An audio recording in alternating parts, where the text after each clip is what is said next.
Hey guys, welcome to this video. Today I have something special for you. I'm going to share with you one chapter of the book I recently wrote, a book about mindset and how to unlock your mind so you can achieve success faster.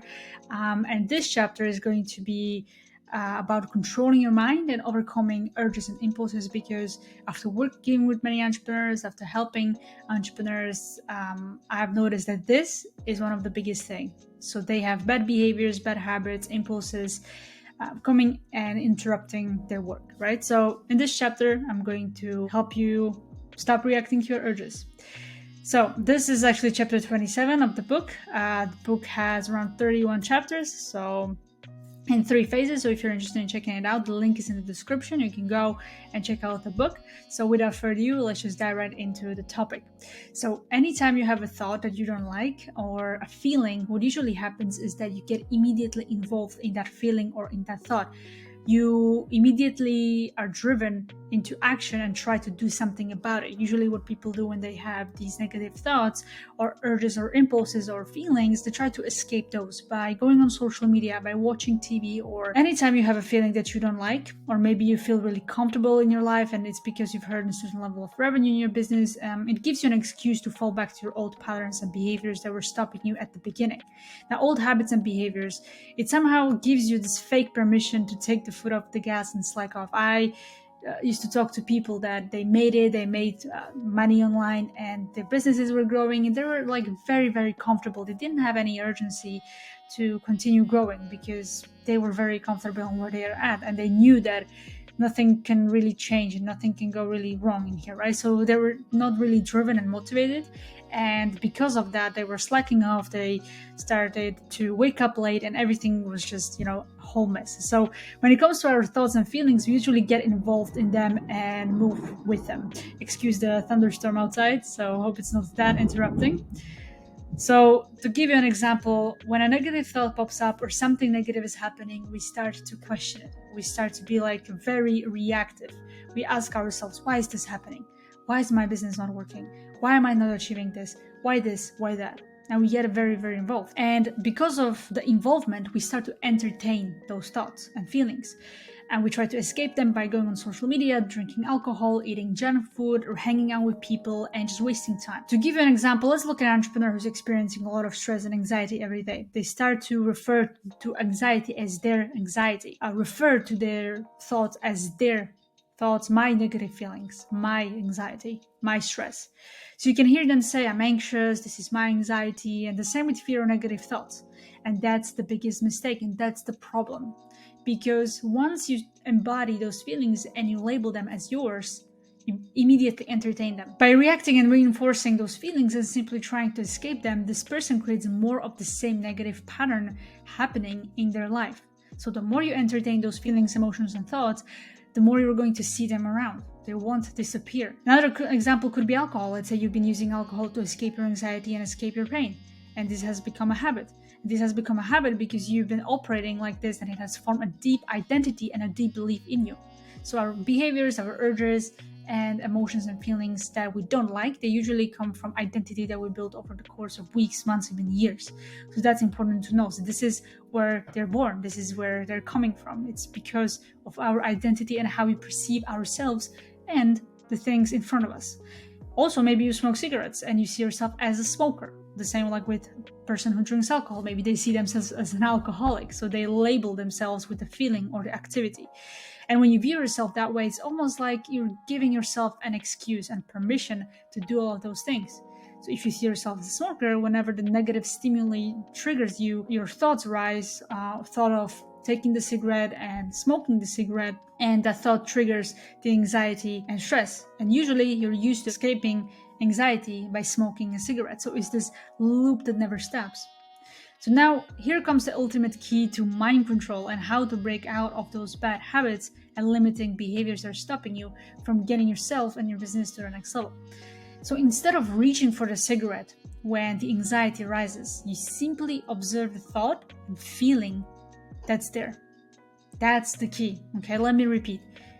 When the feeling or the thought arises of you grabbing your phone and going on social media, of you trying to smoke the cigarette, of you wanting to drink alcohol or eat junk food, You simply observe the thought and the feeling that's there. You don't react, right? And that's the key. You allow yourself to feel the feeling and see the thought.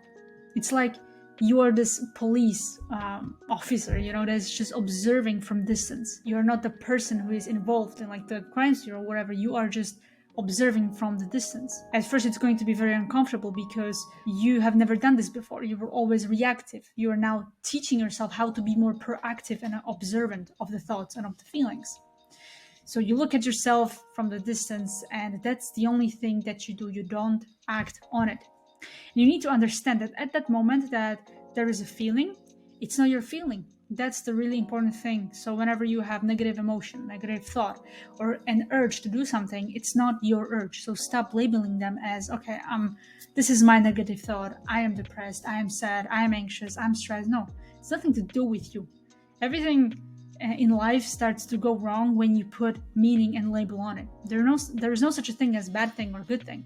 Once you stop labeling things, everything will become so much easier for you, and you will feel lighter, because those labels are what causes people to suffer and be in pain forever. So first step is to make sure that you stop labeling things as good or bad, and also stop labeling them as something that is yours. When you start to feel this feeling of anxiety or this urge to grab a phone or drink alcohol or eat junk food, dissociate yourself from that thought. So instead of saying, I'm an alcoholic, or I'm the person who has this thought, I'm feeling stressed and anxious, or I'm distracted or something like that, just say that, okay, there is this thought that is distracting, or there is this thought of wanting alcohol, but it has nothing to do with me, so that's the process. So just watching the feeling of anxiety. So I'm going to share with you the meditation process that will actually put this that I'm talking about into action. So I just want to explain how it works, but you're essentially just watching the feeling that arises and the thought that arises, the urge of doing the bad habit or bad behavior, and you're feeling it in your body, but you're not identifying with it. You're watching it, the urge, and see how long you can stay with it. So stay with observing only. My biggest struggle back in the day was social media, and especially Instagram. So after lunch, I used to grab my phone. I used to go on social media for hours. So 1 hour, 2 hours, sometimes even 3 hours. I wasted my afternoons. I traded my deep work for the social media addiction, and it was horrible. I used to scroll a lot, and for no reason really. There's never a reason why we scroll on social media. So I knew that this was not the best behavior, and the behavior of the 2.0 version of myself. And it's a bad habit that was stopping me from succeeding, stopping me from focusing, stopping me from deep work, and it was just a whole mess. So whenever I had this urge to pick up my phone after lunch, I started to watch that behavior instead of acting upon it. And I let it be okay. So instead of judging myself, being mean to myself, why am I having these feelings again? I stopped associating with those feelings and emotions with that urge, and I just let that be, and I let it be okay. So I just followed the meditation I'm going to go and explain to you, but I was just observing. Okay, I wasn't reacting to anything. And I was observing how my mind wanted to act. I was observing how my body was craving the dopamine from social media. And I said to myself, I can wait 5 more minutes, and then we'll see, right? So that's what I used to say to myself. And by waiting and just observing and delaying that action, the urge dissolved, right? I no longer wanted to scroll on social media. I was able to put the phone down and go back to work.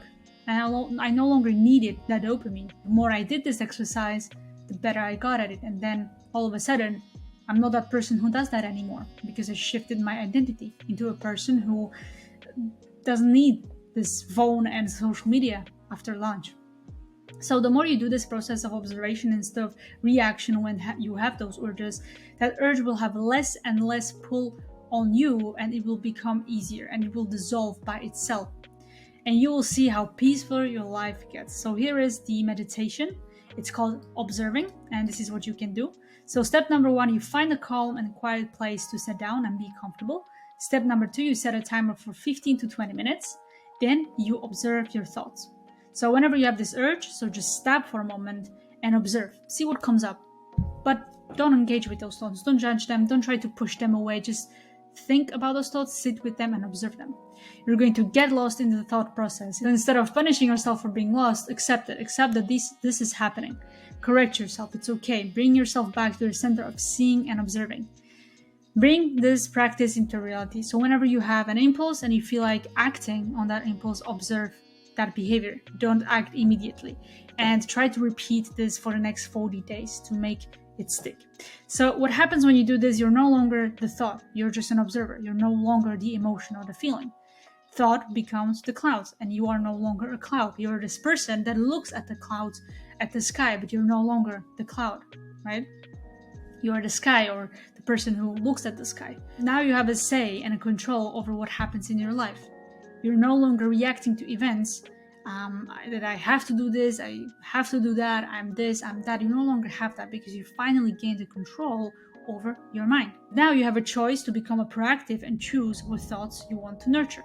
When you learn how you can direct your focus on your thoughts, massive things are going to happen in your life, and you don't have to worry about the right action, about taking the right action, making the right step and the right decision, because everything will unfold for you because you're focused on the right things and you're receptive to it, and you're no longer clouded by negativity, by associating yourself with bad thoughts. Everything will come to you naturally.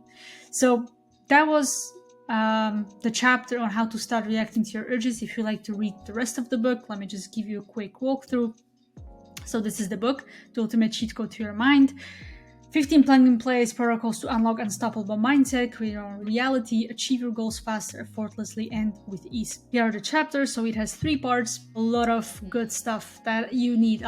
Here is everything that you need to make tremendous changes within your mindset and in your life. Because I've been learning about these things for years, and I put it together so you can just read it in one afternoon, apply, because with this book also you get a workbook as well as a free community. So if you read this, if you do the exercises in the workbook, and you have any questions I can answer for you within the community, you're going to achieve tremendous success if you just do those 3 things. So if you'd like to grab this book, the link is in the description. If you like this video, hit the thumbs up, subscribe, and I will see you in the next one.